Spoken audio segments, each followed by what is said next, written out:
মই গাঁও দহিংগুৰিৰ পৰা আহিছো। জানে এই যুদ্ধ লাগা বুলি গেছৰ নাটনি হোৱা বুলি এটা মানে হেৰা হৈছে জানে উৰা বাতৰি হৈছে। সেইকাৰণে মানুহখিনি ৰাতিপুৱাৰ পৰা ইয়াতে গেছৰ ইয়াত জমা লাগি আছে আৰু মানে চিলিণ্ডাৰ লাগে সেইকাৰণে মানুহখিনি ইয়াত জমা লাগি আছে। মই চিলিণ্ডাৰ নিবলৈ বৰ্তমান পোৱা নাই, মই অলপ আগতে আহিছো।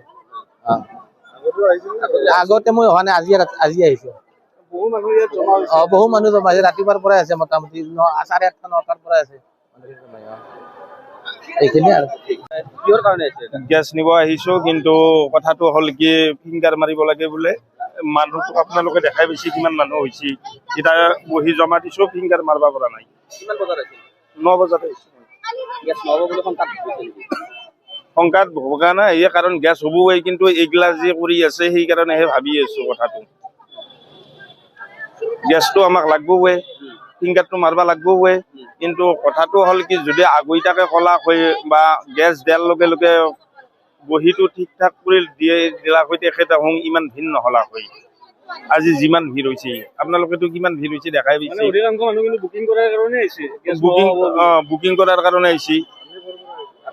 মই নিমুৱাৰ পৰা আহিছো, নিতান্ত নিমুৱা। গেছত চহি দিব লাগে বুলি হাতৰ চাপ দিব লাগে। অলপ হ'লে আহিছো মাত্ৰ আমি বেছি দেৰি হোৱা নাই। কাম হোৱা নাই, বহি জমা দিলো আমি। বেছি সময় নালাগে, মানুহখিনি গোটেইখিনি শেষ হ'লে আমিও পাম, লগে পাম আৰু মানুহ জমা হৈ আছে। মোৰ 66 মান হৈছে। 66 বুকিং কৰাৰ কাৰণে আহিছে। মানে মই আহিয়ে পোৱা নাছিলো, আজি আৰু বোলো একবাৰ যাই চাই আহোঁ, পৰিৱেশটো চাই আহোঁ, সেইকাৰণে আহিলো। আমি নিতানন্দতে পাম।